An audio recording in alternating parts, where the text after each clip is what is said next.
And that's what gets birthed when we try to learn to love the jerk we're married.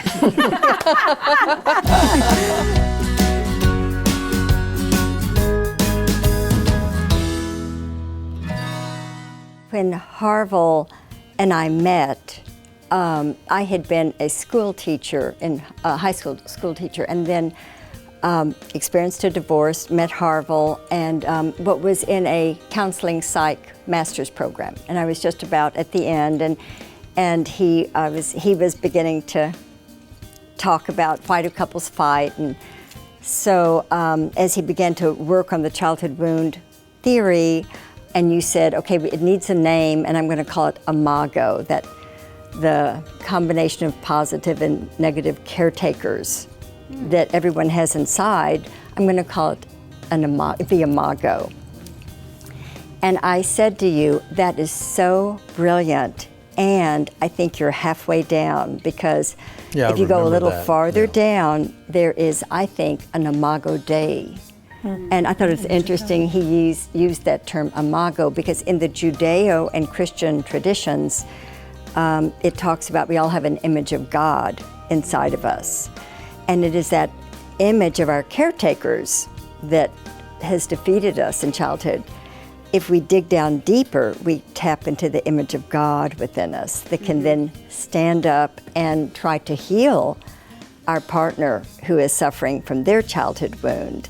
And that's what gets birthed when we try to learn to love the jerk we're married. Oh my gosh, that's a hard one to top. But wow, what a discussion! Just fantastic. So essentially, we become God for each other. In that. And so now we're the namaste. So I want to add to that one of the evolutionary places that Helen and I have come to with regard to framing this as a theory is that we call it a partnership marriage, or a conscious partnership, which is very different from two people trying to relate. Right. Because that's like, trying to find your way to somebody. But if the two people who are together form a partnership from a point of view of empathy for each other's wounds. So I live with a wounded person.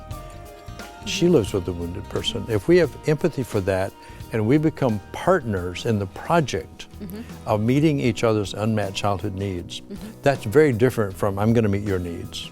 Right. And the fundamental thing about the quality of that partnership that makes it possible to heal inside is that we relate to each other with a guarantee that we're safe for each other. Right. If that environment is safe, then that changes all of the internal neural activity. Yeah. If it's not safe, then it reinforces all of the internal neural activity that you came into the relationship Right, with. and so it's our jobs as spouses to create that safety. Be safe for your partner. And then your partner doesn't have to walk around wondering, when am I going to get shot? Yeah, right. You went around wondering, gosh, where is this person who is going to smile at me and hold me?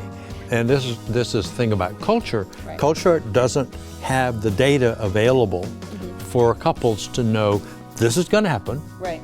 It's like when you go to a dentist, Helen used this thing. The dentist, you know what's going to happen when you go to the dentist. They're going to lay you back, stick a needle in your jaw, and they're going to say, this is okay, it'll hurt a little bit, but then afterwards you won't feel anything. We don't say that to couples. Wow, what an amazing discussion. It's just so powerful to learn so much more and to go in depth about the power of Imago and what a powerful influence it has on all of us who are entering into marriage and entering into long-term relationships, and how that offers such a powerful opportunity to grow close and to heal ourselves in ways that can feel really scary and challenging, but are ultimately transformational. So thank you so much.